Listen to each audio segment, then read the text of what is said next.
Baby, Salt Lake City is on fire. Another great episode. So Angie starts off with her invitation to our mob wife's party for her anniversary.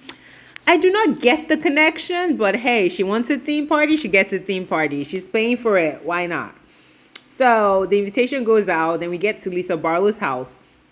At Lisa's house, she's kind of still upset about the insinuation that she's a bad mom, which that was what Andrew was saying her son is always on the computer. But her son is over there and he reassures her, it's like, you're a good mom, so don't worry. And they talk to Jack, the one in Colombia, who's been having some health issues. His PET scan was good, but they still don't know what's been going on with him. But he's in a good mood, he's in high spirits, he looked good on camera, so it is what it is. Then we get to Mary's house, and I was really so sad when I saw Robert Jr. and his girlfriend because it just looked like proper junkies in $1 million house, basically. And it was sad because I'm like, oh my God, these kids grew up with basically everything, with love, with resources, and they ended up being on opioids, which is sad. Well, Robert Jr., we've confirmed that he's now in rehab, which is great. I really pray for him, pray for their family that it does take, because opioids are so difficult to get off. Like, I work in the healthcare system, and that's going to be an uphill battle, but no battle is impossible for the Lord. So I am praying for them, and I hope they beat it. But then Bronwyn comes in. Bronwyn admires everything about Mary. Mary's house looks beautiful. I think she redid the living room, so it's now all white. It's very pretty. Her kitchen has always been beautiful. So they're chilling in there, just catching up. Basically, one queen to another, admiring each other.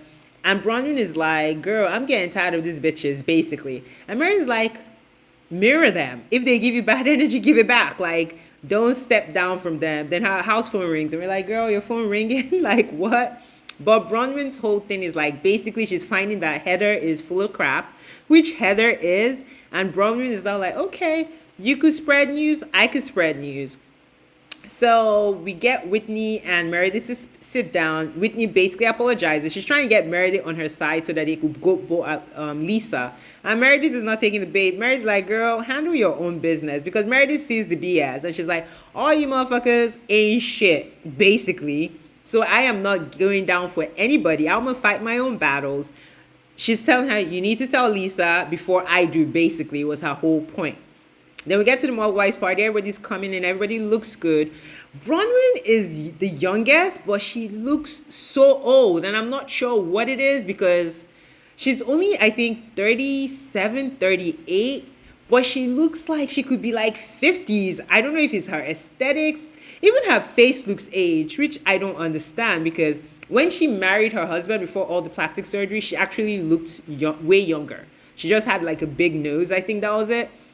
So I don't know if the surgery she did was supposed to make her look like a classic beauty, but then it's making her look kind of aged because with the late, like sitting next to Mary is at least 10, 15 years older than her. And she looks way older than Mary. And I'm just like, what the hell is going on? But she's stirring the pot. She tells Angie basically, Heather is full of crap and she's trying to turn you against your friend. Angie cries straight to Heather. Heather can't really defend herself. She tries to come for Bronwyn. And Bronwyn's like, girl, if you could do it, I could do it too, basically. Then as they're talking, Mary walks in, calls Heather a liar, which Heather does lie sometimes. Basically, she's calling Heather fake, I think, but she called her a liar instead. And Heather is trying to buck her because Heather really doesn't like Mary, but she can't come for Mary because, one, Mary has tough skin and a really viper's tongue. Two, Mary is black. And I think she is so scared of the backlash if she says something accidental. So she starts dropping F-bombs. And Mary looks at her and is like, girl, you better simmer down. I know you ain't dropping the F-bombs on me. And Heather autocorrects really quickly. But they make up. And Mary is like, ha ha ha, and goes her happy way. I have a theory. Like, I think Mary is like really scared about her son. And she's trying to kind of take her mind away from all of that. Because I'm sure she's seen the numbers with the fentanyl overdoses and everything. So if she knows, which I'm sure she knows he's using, like, that has to be so scary for her mom. I can't even imagine. But I'm happy that she's letting loose. But it has to be tough. So, again, I hope the rehab does take and he stays off that nonsense. But it is what it is, I guess.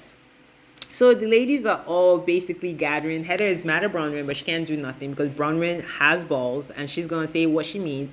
Meredith had like a shady little comment and said Angie's family in quotations, basically saying like is a fraudulent family type of dynamic, talking about the whole Mob Wives team.